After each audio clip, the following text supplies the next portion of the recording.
ያላችሁበት እየተወደዳችሁ ቤተሰቦች እንዲሁም በመላው አረብ ሀገር ተሰዳችሁ የምትኖሩ እህት ወንድሞቼ ዛሬ ክፍል 2 አረብኛ ኑ ልንገራችሁ። በተለይ ወደ ቤሩት ለምትመጡ ለጽዳት የምንጠቀማቸው እቃዎች በአረብኛ ምን እንደሆኑ ልንገራችሁ።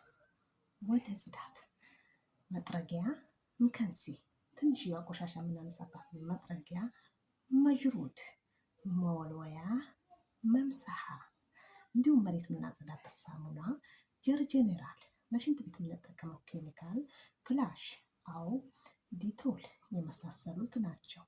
ለቆሻሻ ኪስ ማለት ነው።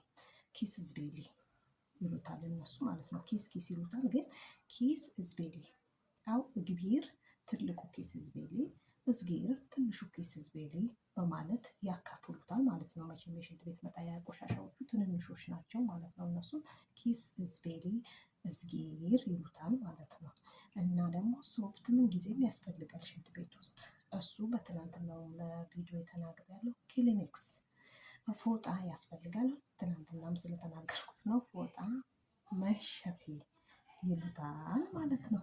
እነዚህን የመሳሰሉት ቀለል ያሉ አረብኛዎች ከነገርኳችሁ በዛሬ ቪዲዮ በቀጣዩ ደግሞ ነግራችኋለሁ። ቪዲዮን ከወደዳችሁ ላይክ፣ ሰብስክራይብ አድርጉ።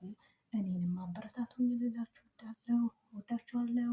ቪዲዮ ጥራት የለውም፣ ምንም ማድረግ አይቻልም። ስላያችሁኝ አመሰግናለሁ። ባይ